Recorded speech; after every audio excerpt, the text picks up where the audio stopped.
Hello everyone दोस्तों, आज हम आपके समक्ष ऑब्जेक्टिव क्वेश्चन वर्ल्ड हिस्ट्री से लेकर उपस्थित हुए हैं। इससे पहले हमने सेमेस्टर 4 पेपर नंबर 8 का टॉपिक पुनर्जागरण काल का कुछ महत्वपूर्ण प्रश्नों के उत्तरों पर चर्चा किया था। उसके पश्चात आज हम ऑब्जेक्टिव क्वेश्चन वर्ल्ड हिस्ट्री पर चर्चा करेंगे। क्वेश्चन नंबर 1 है कि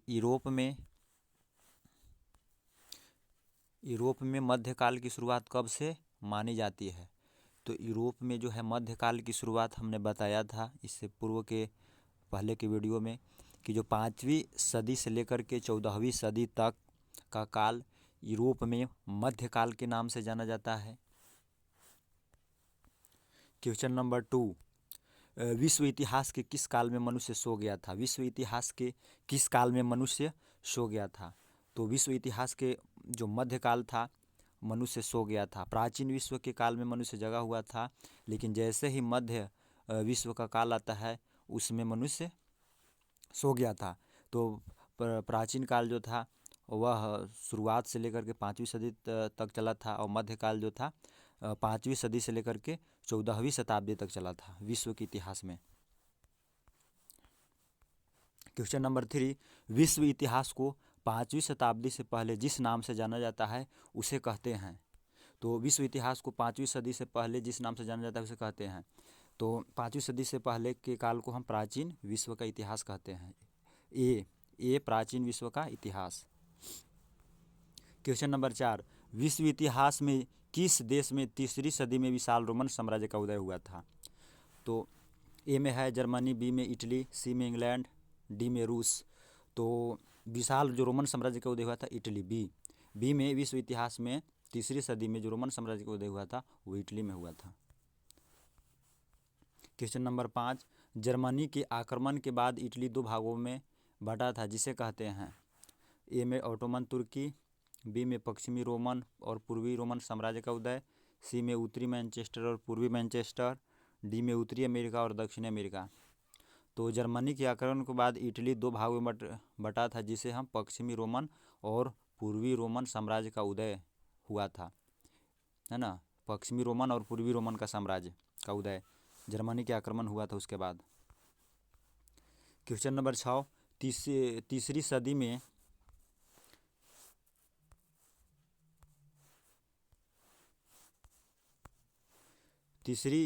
सदी में रोमन साम्राज्य के विघटन के बाद पश्चिमी रोमन साम्राज्य की राजधानी कहाँ थी। ए में मैनचेस्टर, बी में पेरिस, सी में रोम और डी में कुस्तुतुनिया। तो 3री सदी में रोमन साम्राज्य के विघटन के बाद पश्चिमी रोमन की जो साम्राज्य की राजधानी थी वो रोम थी, रोम, सी।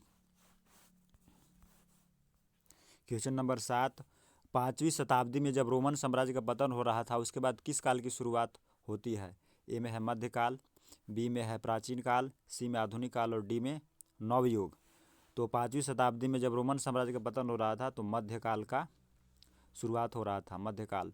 और इसी मध्यकाल में सामंती व्यवस्था और पादरी वर्ग का उदय हो गया था, यही वह काल था। क्वेश्चन नंबर 8, 3री शताब्दी में रोमन साम्राज्य के 2 भागों में विभाजित होने के बाद पूरी रोमन की राजधानी कहाँ बनी थी। तो ए में है पेरिस, बी में टोक्यो, सी में कुस्तुनतुनिया, डी में कोलंबो। तो कुस्तुनतुनिया जो था 3री शताब्दी में जब रोमन साम्राज्य 2 भागों में विभाजित हो गया और उसके बाद जो पूर्वी रोमन की राजधानी बनी थी वह कुस्तुनतुनिया बनी थी और जो पश्चिमी रोमन था उसकी राजधानी रोम बनी थी। क्वेश्चन नंबर 9, विश्व इतिहास में आधुनिक काल का प्रारंभिक समय था। ए में 14वीं सदी से पहले, बी में 14वीं सदी के बाद, सी में प्रारंभ से 5वीं सदी तक और डी में ईसा मसीह के जन्म के पहले। तो विश्व इतिहास में जो है सी प्रारंभ से 5वीं सदी तक था वह विश्व इतिहास में आधुनिक काल के नाम से जाना जाता है और प्रारंभिक यही समय था।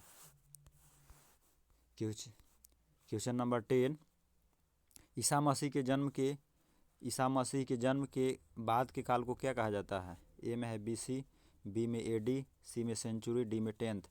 तो ये नहीं होगा।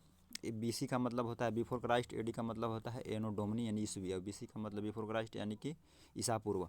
तो बी होगा, ईसा मसीह के जन्म के बाद के काल को एडी कहा जाता है, एनो डोमिनी, है ना। सेंचुरी का मतलब शताब्दी होता है और टेंथ का मतलब दशक होता है।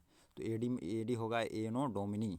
तो तो हमको लगता है कि ये ऑब्जेक्टिव क्वेश्चन आप लोगों के लिए, सेमेस्टर 4 वालों के लिए लाभदायक साबित होगा। इसी तरह के और इंटरेस्टिंग वीडियो पाना चाहते हैं तो इस चैनल को सब्सक्राइब कर ले। लक्ष्य history and GK GS channel आपके लिए फ़ायदेमंद साबित हो रहा होगा। हम, जैसा कि आपको मालूम है कि बीए सेमेस्टर 4 वालों के लिए बहुत ही नज़दीक एग्ज़ाम है और इस पर हम कुछ कंपटीशन जीके जीएस का भी क्वेश्चन लेकर आते रहेंगे समय समय पर। तो आज के लिए इतना ही।